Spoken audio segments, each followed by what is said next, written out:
For this story, we do have SABC News correspondent Alex Cardier, who's joining us in Tel Aviv.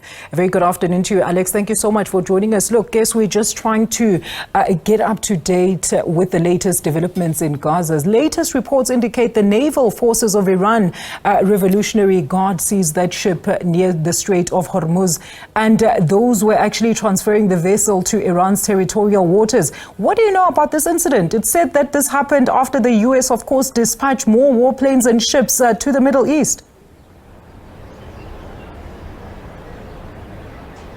Yeah, well, certainly part of that Iranian response, that is the assumption that this could be one of several elements to the Iranian retaliation against the airstrike against those top Iranian generals involved in supporting groups that had been firing rockets into northern Israel. So this, we assume, and again, there's no confirmation of this yet, is part of a broader operation by Iran. Now, the ship was a Portuguese-flagged vessel. It was not flying or sailing under an Israeli flag. It is owned by a company based in the UK, which is owned by an Israeli billionaire, and we know that it has been seized and it has been boarded by Iranian commandos and is being diverted into Iranian territorial waters in the Strait of Hormuz. We had seen threats by Iran when it came to what they described as an Israeli presence around the United Arab Emirates in that Strait of Hormuz. They said that that was a threat to Iran. Now, we know that the operations by Iran, that retaliation by Iran,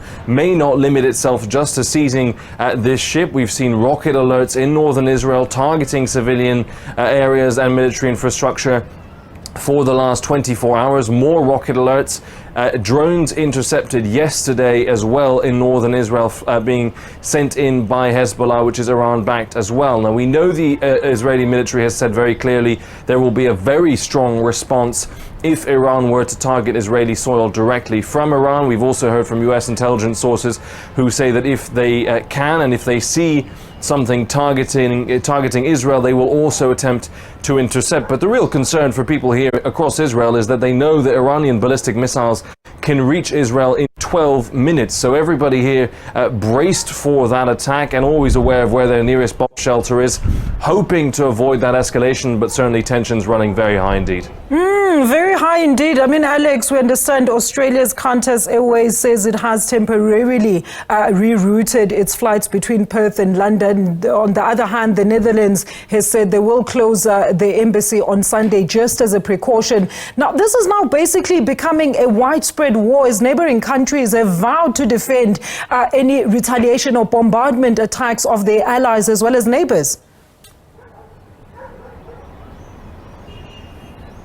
Well, I wouldn't go that far quite yet. That is the big fear. In fact, that is the real concern, that this could escalate into a full-blown war, certainly between two countries with nuclear capabilities in Israel and Iran. And that's why you've seen the United States behind the scenes publicly saying their support for Israel's security is ironclad when it comes to Iran, but behind the scenes working very, very hard diplomatically to try and reduce those tensions, speaking with the foreign ministers of Saudi Arabia, of Turkey, of China, urging them to use whatever influence they have on Iran to avoid this escalating more dramatically. The US also telling Israel that they want to be informed of any retaliation on Iran before it happens. So real efforts by the US State Department and the Biden administration to try and de-escalate what is a very, very dangerous situation, particularly as we know that Iran has capabilities that could mean they could strike large population centers like here in Tel Aviv. Now, we've seen diplomatic sources saying that Iran